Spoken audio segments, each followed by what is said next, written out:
2-3 रात गुजरने के बाद अब मुझे नाइट शिफ्ट की आदत सी पड़ चुकी थी और मैं ठीक ठाक काम करने लगी थी। हमारे होटल का मैनेजर मुझसे बहुत खुश था। वो मेरी तारीफ करते नहीं थक रहा था, लेकिन मैनेजर को कोई आइडिया नहीं था कि नौकरी कितनी आसान है। और जैसे कि मैनेजर्स करते हैं, मेरे अच्छे काम करने का इनाम उसने और काम दे के दिया। उसने कहा कि स्विमिंग पूल एरिया को थोड़ा साफ कर देना और ब्रेकफास्ट एरिया तैयार कर देना। मैंने कहा ठीक है, ये कोई मुश्किल काम नहीं था और ना ही मुझे सफाई से कोई परहेज है, और रात को वक्त काटने के लिए कम से कम कुछ तो होगा। मैनेजर ये बताना भूल गया था कि स्विमिंग पूल के पास रोशनी काफ़ी कम थी। स्विमिंग पूल की दीवारों के कोनों में बस 40 वॉट के 4 बल्ब लगे हुए थे, जिनका होना या ना होना बराबर था। लाइट बल्ब की रोशनी जहाँ ख़त्म होती, वहाँ से अंधेरा शुरू, और हमारा बाउंड्री वॉल अंधेरे की वजह से और भी दूर लग रहा था। मुझे पता है, शायद सुनने में मैं आपको एक डरपोक सी लड़की लग रही होंगी, मगर अगर आपने कभी ऐसी नौकरी नहीं की तो आप नहीं समझेंगे। रात को अगर आप पूरी तरह से जाग भी रहे हो तो कुछ फिर भी अलग सा लगता है। इंसान का दिमाग कुछ बदल सा जाता है। ऐसी जगह पे तो इस दुनिया का सबसे बहादुर आदमी भी सहमा और डरा सा रहेगा। दिमाग में बहुत ही अजीब व गरीब ख्याल से आते हैं। जब भी मैं स्विमिंग पूल से आगे देखती तो मुझे ऐसा लगता कि शायद कुछ अंधेरे से निकल के अभी मेरी तरफ आएगा। मैंने अपने आप को संभाला, 2-3 लंबी सांसें ली और स्विमिंग पूल साफ करने लग गई। कुछ सूखे पत्ते ही थे, उन्हें उठाने के लिए मैं झुकी कि अचानक स्विमिंग पूल के पानी में एक कोयले से भी काली कांपती हुई परछाई दिखी, मेरे ठीक पीछे।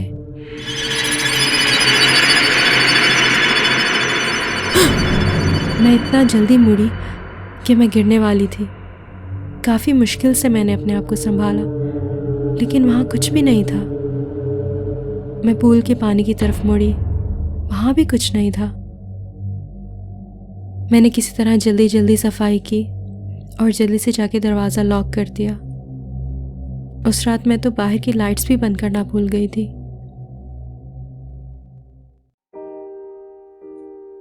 जब भी मैं इस बारे में अपने मॉर्निंग शिफ्ट वाले कोलीग्स को बोलती हूँ तो वो मेरा मजाक उड़ाते हैं, जैसे कि मैं उन्हें डराने की कोशिश कर रही हूँ। कम से कम वो मुझे पागल तो नहीं समझते, लेकिन ये सोच के चिढ़ भी होती है कि कोई मेरी बातों पे यकीन नहीं कर रहा। इस होटल में काम करते हुए 1 महीना पूरा होने के बाद मेरी जिंदगी का सबसे भयानक हादसा हुआ।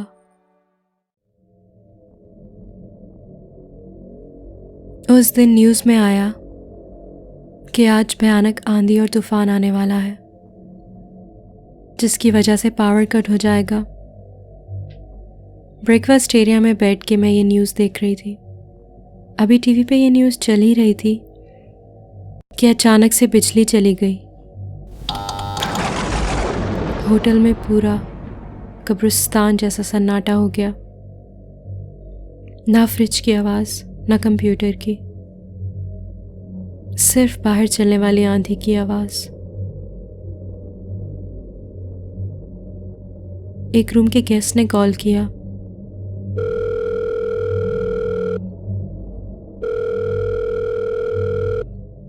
मैंने फ़ोन रिसीव किया।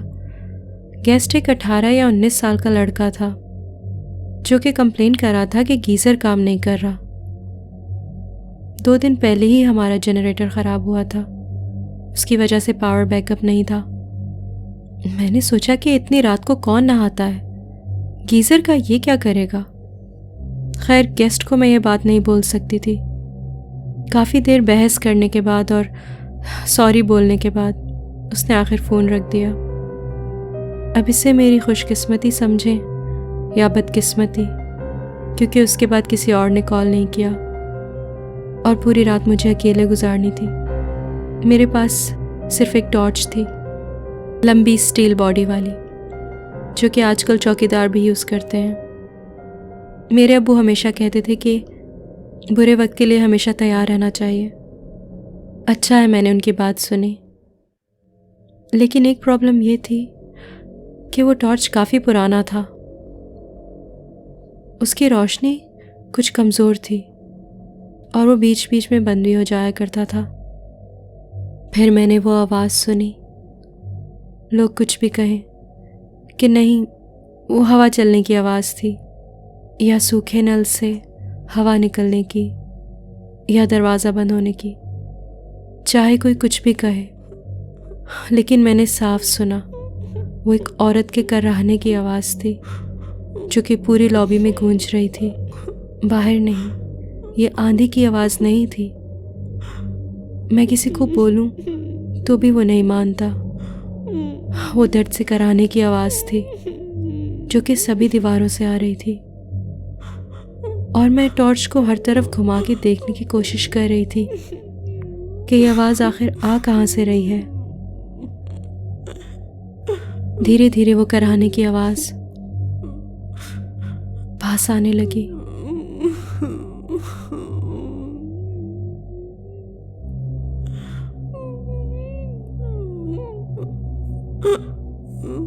और फिर जब टॉर्च की रोशनी मेन डोर पे पड़ी तो मेरे मुंह से चीख निकल गई। मेरे सिर्फ 2 फीट की दूरी पर वो परछाई खड़ी थी।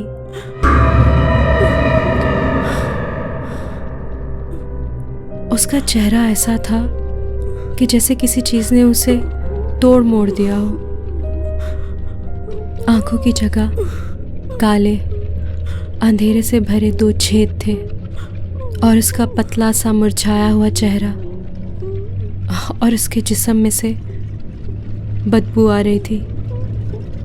जैसे ही टॉर्च की रोशनी उस पर पड़ी तो उसका जिस्म कांपने लगा, जैसे कि वो मेरे पास आ रही हो, आहिस्ता आहिस्ता अंधेरे में। और टॉर्च की रोशनी पड़ते ही वो रुक गई और देखते ही देखते वो अंधेरे में तब्दील हो गई और रोने की आवाज़ भी बंद हो गई। ठीक उसी वक्त लॉबी की लाइट जल उठी, पावर वापस आ गई। मेरी सांस में सांस आई, लेकिन फिर भी मैं उस जगह से 1 इंच भी नहीं हिल पा रही थी। मुझे समझ नहीं आ रहा था कि ये हुआ क्या। मुझे अपने आप को संभालने में कुछ वक्त लगा। फिर मैं चुपचाप जाके कंप्यूटर के सामने बैठ गई। ये ख्वाब था या हकीकत? थोड़ी ही देर में सुबह हो गई और मैं बिना किसी को कुछ बताए घर चली गई। मैंने अपने बॉस को कॉल किया और कहा कि मैं आज रात को जॉब पे नहीं आ पाऊंगी, मेरी तबीयत कुछ ठीक नहीं है। मैं तो चाहती थी कि ये नौकरी छोड़ दूं,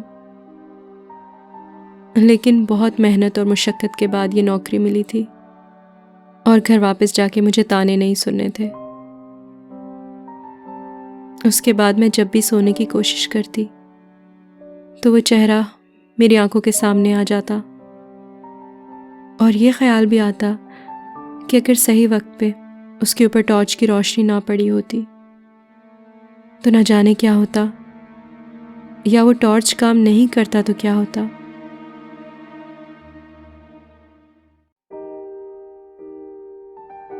मैं यहाँ पे 4 महीने 3 हफ्ते और 6 दिन से काम कर रही हूँ।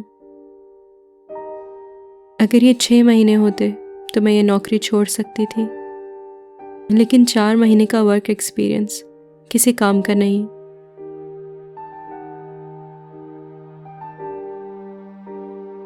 अब अंधेरा हो चुका है और मैं नाइट शिफ्ट पे पहुंच चुकी हूँ। न्यूज़ के हिसाब से आज फिर वो आंधी आने वाली है। मैंने अपने लैपटॉप को फुल चार्ज कर लिया है और एक एक्स्ट्रा बैटरी भी रख ली है। ये पूरी रात चल जानी चाहिए। कुछ मिनट पहले बाहर बिजली कड़कने की आवाज आई।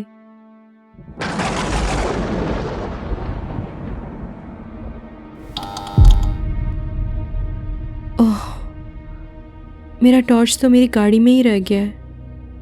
अब मैं बाहर भी नहीं जा सकती। सब कुछ पूरा अंधेरा है।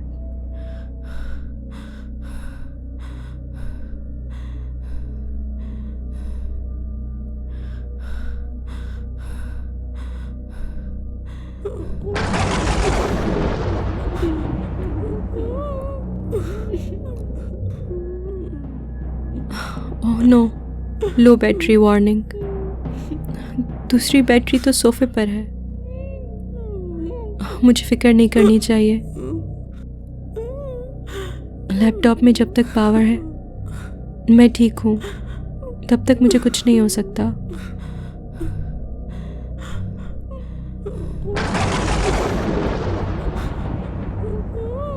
लैपटॉप का पावर